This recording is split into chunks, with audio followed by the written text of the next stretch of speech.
भोपाल के बंगरसिया में स्थित सीआरपी कैंप में 16 लाख की चोरी पर अब पुलिस कार्रवाई कर रही है।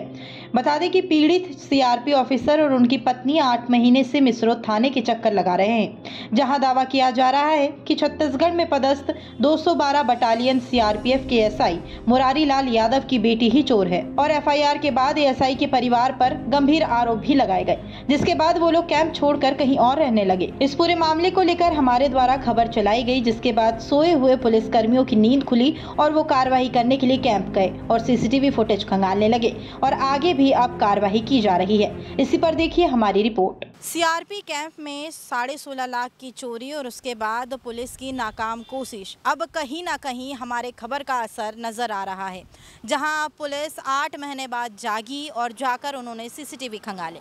हमारे साथ वो दंपति मौजूद है जिनके घर पर चोरी हुई थी। आइए उन्हीं से जानते हैं कि क्या पुलिस अब कार्रवाई कर रही है। क्या नाम है सर आपका? सर मेरा प्रवीण पाटिल। क्या हुआ था 8 महीने? 8 महीने पहले हमारे घर में मेरी वाइफ की जो सहेली थी, उसने मतलब इसके साथ रहते हुए मेरा घर का जो गहने थे वो पूरे देख लिए, कहाँ रखती है क्या रखती है। और उसके बाद मेरे बच्चे उसके पास ही पढ़ते थे, तो हम बच्चों के पास चाबी देते थे। उस दिन उसने क्या किया, बच्चों को कहीं बाहर खेलने के लिए भेज दिया और वाइफ को फ़ोन लगा के पूछ लिया कि कब तक आओगे। और उसके बाद उसको तो मालूम है मैं ड्यूटी से 7 बजे से पहले आता नहीं, और उसने फिर ऊपर जाके छत के इधर उधर देखा कि कोई आ नहीं रहा है, तो फिर वो हमारे घर में जाके हमारे गहने लेके चले गई। मैम, आपको कैसे लगा कि उसी ने चुराया है? मैडम उसका बर्ताव, और 12 साल में कभी कैंप के बाहर नहीं गए होंगे 1-2 महीने के लिए, तो तुरंत आ गए। चोरी नहीं की थी तो कैंप क्यों छोड़ा ये लोगों ने? और अभी 8 महीने के बाद हमने मीडिया में डाला है, तब 8 महीने के बाद पुलिस लोग जागे हैं और अभी कैंप में आए सीसीटीवी कैमरे देखने के लिए। क्या मिलने वाला है 8 महीने के बाद? उनको करनी थी कार्रवाई, तो तभी आते, थोड़ा सा हमें भी अच्छा लगता कि नहीं उन्होंने कुछ कार्रवाई की है। कुछ कार्रवाई नहीं हुई है हमारे साथ, तो मतलब और उसके पापा एएसआई है, तो इसके वजह से उन पर कोई दबाव डाल रहा है पुलिस लोगों के ऊपर। ऐसा क्या पुलिस का कहना है? हाँ, पुलिस लोगों का कहना है कि आप लोग आते, सबको बुलाता हूँ मैं, तो हमें कोई डिस्टर्ब करता है। और मतलब इसका फ़ोन आ रहा है सीआईडी में, कोई उसका चाचा है, कोई मामा है, वो लोग हमें ये करते हैं। इसकी वजह से दबाव आता है हमारे ऊपर।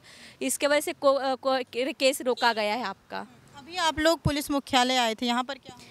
पुलिस मुख्यालय आए थे मैडम, हम डीजीपी साहब से मिले हैं। बोलते हम लोग कोशिश करते हैं, बस डीजीपी साहब को आवेदन दिया है हम लोगों ने। अभी देखते हैं डीजीपी साहब क्या करते हैं पुलिस लोगों के साथ बर्ताव वाला। तो उन्होंने कार्रवाई का आश्वासन दिया है? हाँ मैडम, दिया है कि हम लोग मिसरोद थाने में कॉल कर वो लोगों से बातचीत करते हैं। अच्छा, ये मीडिया में खबर हमारे द्वारा चलाने के बाद ऐसा हुआ? हाँ, आपके द्वारा मीडिया में डालने के बाद ही मतलब पुलिस थोड़ा सा बातचीत कर रहे हैं अच्छे से, और छानबीन भी कर रही थोड़ी बहुत। इन 8 महीने के दौरान आपके साथ क्या क्या स्थिति हुई है? क्या उनके घर वालों की तरफ से कुछ फोर्स आया जिस लड़की ने चुराया था, या कुछ ऐसी बातचीत हुई कि आपको लगा कि इन्हीं ने चुराया है? मैडम मतलब जिस दिन हम पुलिस थाने आए थे केस करने के लिए, वही लड़की बोल रही थी, उसका भाई बोल रहा था चलो आंटी एक बार घर जाकर ढूंढ लेंगे।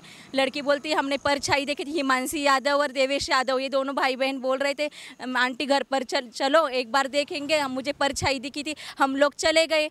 थोड़ा बहुत ही ढूंढा हम लोगों ने। बोलते आंटी रात रुक जाओ, छत के ऊपर से कोई फेंक कर चला जाएगा।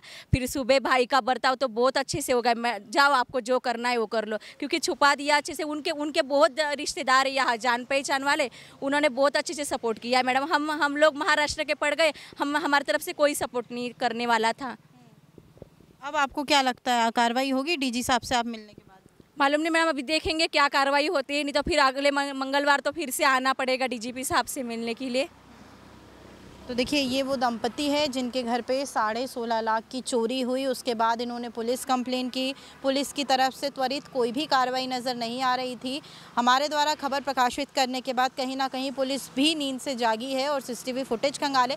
लेकिन 8 महीने बाद सीसीटीवी फुटेज खंगालने के बाद क्या पुलिस को कुछ हाथ लगेगा, या इसी प्रकार से धीरे धीरे करके इस केस को भी बाकी केसों की तरह दबा दिया जाएगा? कैमरा पर्सन गौरव के साथ मैं दिव्या मिस्त्री, नेशन मिरर, भोपाल।